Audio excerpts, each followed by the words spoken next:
Copilot in Outlook is amazing. It's keeping our data safe inside. And what it's learning on is also our data. It containerizes all of our data. So there is no, it's not going anywhere else.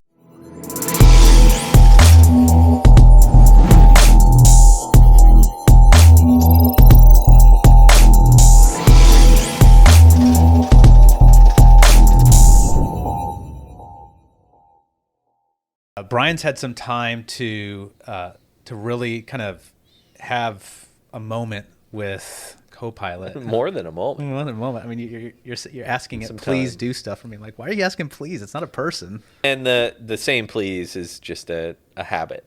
So Copilot, we've had it in place for a number of us now for a couple weeks since Microsoft released it for the rest of the world. And I've been using it every day. And I think I've used it in all the apps, even in what used to be the Power Platform Studio, which is now Copilot Studio. So yeah, it's been a great experience. What was your experience like? I mean, can you delve into some of the things that you've done so far that sure. are not So email. Let's start with email. Copilot Outlook is amazing. So if you receive any kind of email chain, you just say summarize for me. And it's the too long did not read version. Like 7 points. Yeah. So it turns it into a short little paragraph, which is great. That I find really useful. Summarizing meeting notes is really useful. Replying to emails with Copilot, that's a big problem for me. I've tried to do it some, and unless it's just yes or no, it tends to add words and language that just doesn't sound like me.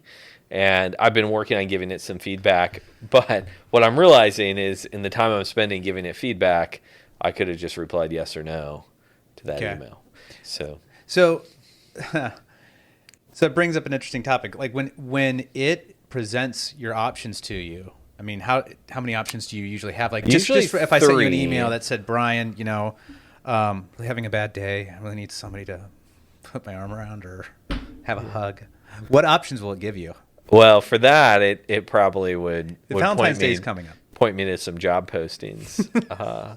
But no, in reality, if I get an email and it's, Brian, can you confirm these things? It's going to give me the option of, acknowledge and confirm, ask for clarifications and a meeting, or decline and explain.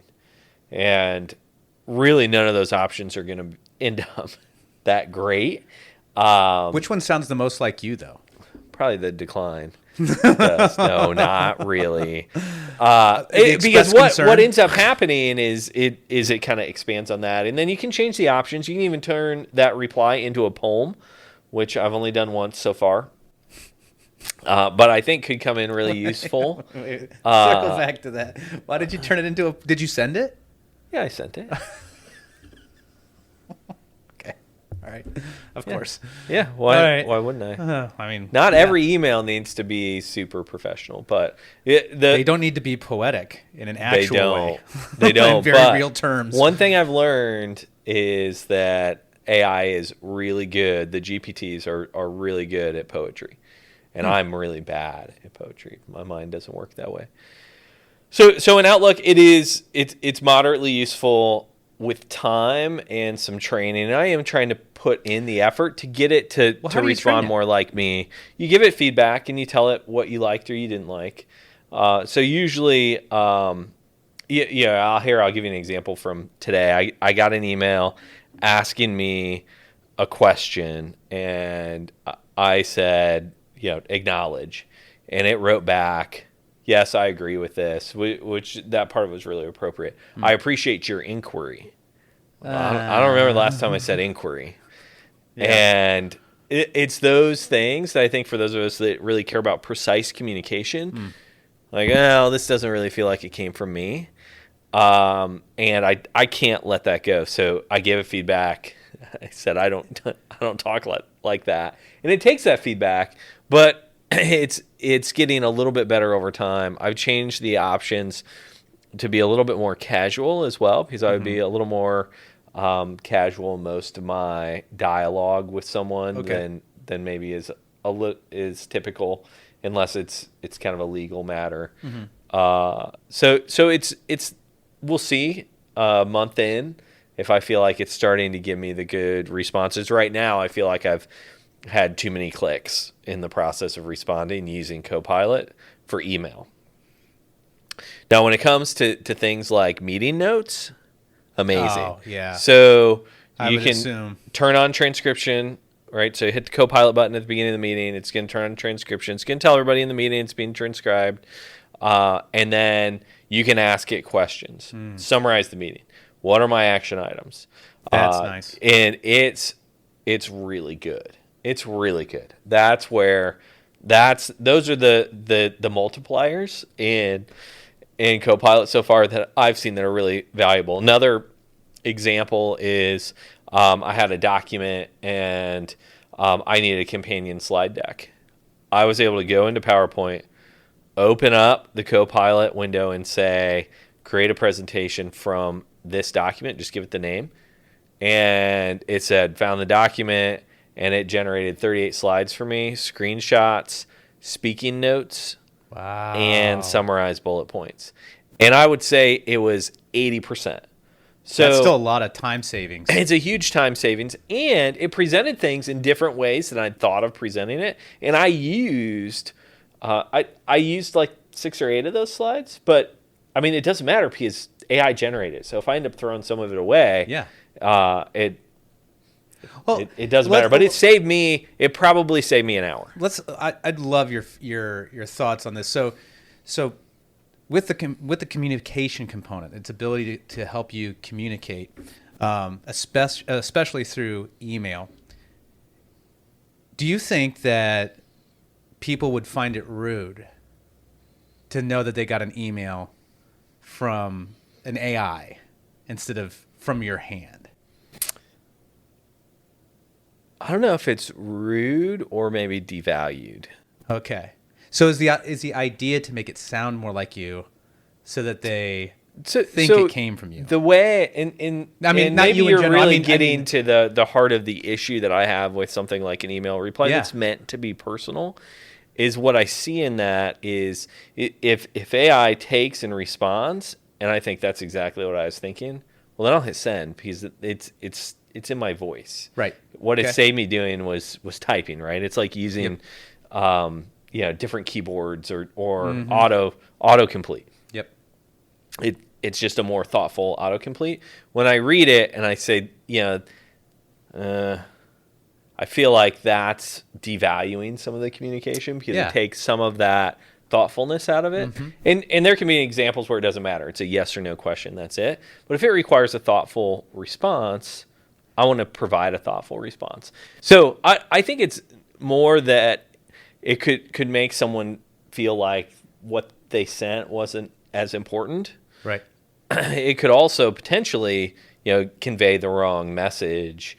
I think of if you have to if people are used to getting something that's in a more casual language for me, and then all of a sudden it looks like a lawyer wrote it, they're gonna think, "Oh man, am I in trouble?" Right? What's he trying to get across, or what happened? So the proofreading it and the tweaking it is the lovingness that you're bringing back into it. It is, and I haven't seen the results out of that part of it yet.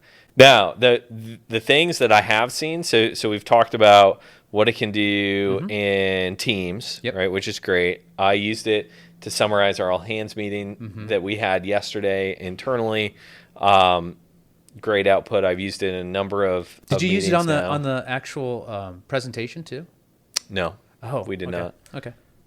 No. It didn't seem like you did, but that would have been really cool if, at the end, you'd be like, all this was provided, or enhanced by AI. My job has been replaced by AI. Now I don't even answer my emails anymore. So where I found it to be really useful, and this gets back to something we talked about in our first discussion about it, is if I create something in Word and I'm trying to get an idea across, I can have it do 2 things for me. I can say, rephrase, and I can give it some parameters to rephrase. It's going to give me 1 to 3 options depending on how long it is. And It generally, I read it and think, you can tell it I want it to be more concise, or I want it to be more professional, or I want it to be more casual, or I want it to be poetry. And in general, it sparks for me like that idea of, oh yeah, I hadn't thought of saying it that way. Or maybe the way I worded it as I kind of typed it, stream of consciousness in my mind, wasn't as clear. When I read it, it was clear, but when I see another way of having it written, it's a little bit more clear. So I really like that option.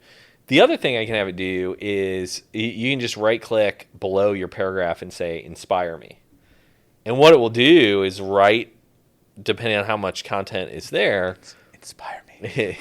It will write some content for you based on what you already have. So it's not giving you any new ideas, but it is explaining what you have a different way. It's so it's building off the context that's already there. It is. And that I found really valuable too. We've all kind of been in that spot where, I thought of your example of creating statements of work or other things. You're like, this feels kind of bland. Yep. And it makes sense to me. Or I don't really know how to word this. Like I don't know, since there's so many. I actually had that today where we were discussing with a client all the different things that they could do with their networked environment, and I am not super deep in networking. I was struggling to figure out what to call this out. Like, what is this actually called? Like, what are we doing? And since I already had what we would be doing in there, I could have asked it, give me some sort of heading to this. What would be a good title? Yeah, that's true. So that's great. I'm also using it in OneNote. Okay. And that's been really good to help me re-summarize my notes, also to help me find things and collect information. So I have a OneNote document that goes back a long time. I have a big one. And so I've just kind of started scratching the surface there, because the find already gets me most of what I know. But here, I'll give you an example. With the people that report directly to me, I have a one-on-one. Thank goodness. No. I have a one-on-one document, and I keep the notes from every meeting that we have. And so I was able to ask it things like, what were the main topics that I discussed with this person in our one-on-ones this year? And it gave in 2023. And it gave me this really nice consolidated summarized list. So for things like performance reviews and other action items where it's easy to kind of lose track of that stuff, it summarized it really well. So that's how I was using it there. When it comes to SharePoint, Office.com and Copilot, you get and you get this interface in Teams too. You get kind of the GPT interface that we're all used to seeing from ChatGPT, and that is where I spend most of my time with Copilot. Why? It pulls in everything from SharePoint, OneDrive, email, and I can ask it things. So for us as an organized business that has structures in place around SharePoint of where client data lives and other things, I can ask it questions to help me find agreements, help me give me a list of the projects that we've proposed. And for us, we're now bringing more and more data into the Dataverse, which we'll be able to give Copilot a view into as well and get into some of our other systems. So it's bringing things that I would have had to find on my own. And when it finds those, it gives you a little reference hyperlink with a little number next to it. That's cool. So you can go right to the documents that it's referencing. Now, what I'll say is it's not perfect. It's definitely not perfect. But it does a great job of learning and getting better as I interact with it through that chat. So can it do things for you too? If you say, "Hey, write an email in my name to create this a document," can it write like an email? I haven't tried that yet. From that screen, could you completely work from that screen? If you probably could. In our next update we'll update too. Yeah, but you can absolutely have it create things. Copilot. and then inside the Copilot Studio, that's where it gets really powerful. So what's that? So it's what used to be Power Automate. Oh, okay. And its interface is a GPT. So you can sit down and say, create me a flow, create me a form. Oh my gosh, this would have made my life so much easier a couple of years ago. It will go and create it for you as long as it can find all the components for it. Wow. So I've used that. I just scratched the surface. I have a day job too, so I want to make sure that what? I know that I don't just your door's mostly shut all the time. All my I'm pretty time sure you're just in there like that's exactly what I'm doing. Learning how to use Copilot. So that's where from a developer or just a person who has data that lives in M365 and wants to create those flows, it can generate all that for you. Wow. So can it do the same thing for say like Power BI and generate queries and things like that? Correct. That's cool. Yeah. So I haven't gotten into that. I know Robert. You should give that access to a couple of people that I know who need some information. So we've got folks like Robert on our development team and some others who we've already turned it on for and are using it in the process of what they're doing for us on some of our internal initiatives. Wow. This world truly is data driven, isn't it? It is. And now to have a tool that can start helping you so that you don't have to know every little nook and cranny and how to write code and how to write queries and stuff like that to get to it. I mean, that's so much nicer. You still have to know. I mean, you have to be mindful of what it's spitting out at you. So there's some knowledge on your side that you have to have, but it's really cool to see that, it's not such a heavy lift. Yeah, use the example of SharePoint and finding customer data. I could go find that stuff on my own, but it might take me 15 minutes. But your time's way too valuable for 15 minutes. Well, you multiply that by a couple of... I know, but the way you made it sound, I was like, 15 minutes. My time's golden. Well, keep in mind, so my background is in software development, and that is the pursuit of doing... working smarter, not harder. When it comes to those kinds of things. So, well, you already told me you were a very lazy person before. That's why you loved automating things. Through code. That's what I like about software development's the pursuit of laziness when it's done well. So it doesn't. Why do you live on a farm then? Well, it doesn't mean that you're a lazy person. What it means is that you don't like the repetition. You don't like repetition, and that's really what it comes down to. If I can write something that automates something I may have to do again, that's the way my mind works. I will invest the time to automate it rather than take the chance that I might have to do this repetitive thing. I'm the same way. Yeah. Well, Brian, thank you so much for giving us an update. It was great to have you back on my show. Yeah, it was great to join you, Nate.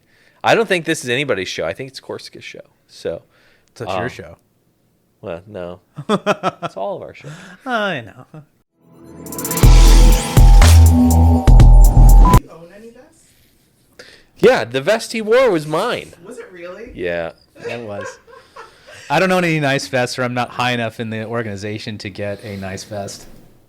That's true. Yeah. You're not. You know Champion, the sportswear? Yeah, I know Champion. Yeah. When we were going to school, you wore Champion if you didn't have any money to pay for Nike, Reebok, Fila, and that was...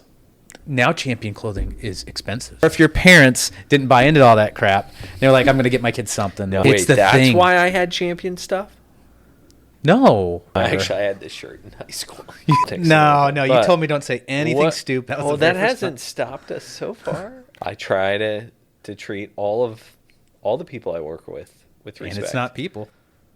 Your AI is not people. It's true. It's true. Well, we should talk about Copilot because we I think discussed Copilot and ChatGPT. I think the reason why you're so nice to it is because one day when it shows up at your house and intend on murdering you, you want to be able to say, remember, I was the one who used manners. Yes, I was polite. Anyway, I'm sorry. Go ahead.